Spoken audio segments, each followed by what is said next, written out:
Perfect. So if you could say your name. Okay, my name is Olivia Veatch.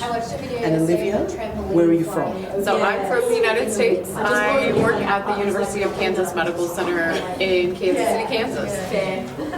And what brings you to the conference here in Sydney today? I am a scientist, so I actually was here yesterday for Research Day, presenting some work that I'm doing. Yeah. And wanting to listen to other people. Yeah. And welcome, honestly. Thank you. And you've picked the word knowledge today. Could you tell us a little bit why you picked that word and what that represents to you today? Yeah, so I picked this word because I'm here so that I can share the knowledge that I have, but also, more importantly, so that I can gain knowledge myself to be a better scientist and a better researcher in the future moving forward. So they're the questions that we're asking now, doing the ad hoc stuff. So tell me, what are you studying at university? What's your interest? What's your passion? What's led you to here today? Okay, so I am a human geneticist, and so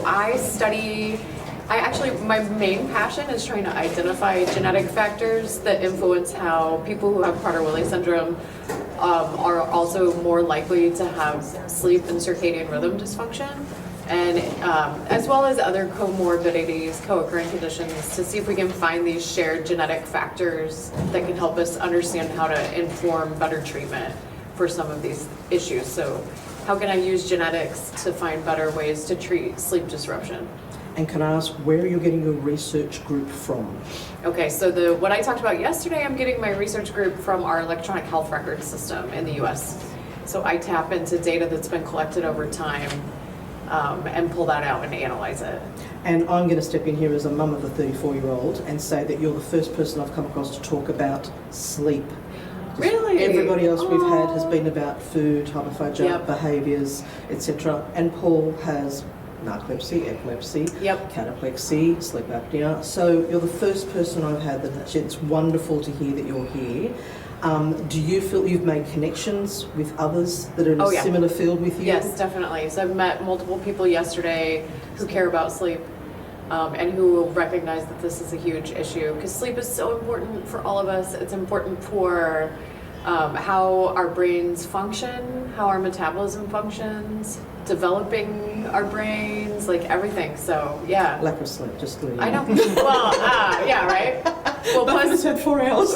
So for like me, I'm not jet lagged anymore, but you know, I'm 15 hours ahead of where I'm supposed to be. I'm in the future compared to everyone else right now. Welcome. How they do it? Like, welcome. When did you arrive? I arrived on the 19th. Great. So I've been here long enough. Good. Yeah. I wanted to know what else have you seen? Oh, I've been to Cairns. Yeah, so I got to scuba dive the Great Barrier Reef. Fantastic. Which was amazing. And Cairns is beautiful. Beautiful beaches, beautiful waterfalls, beautiful rainforest. You picked the right place at the right time, which is great.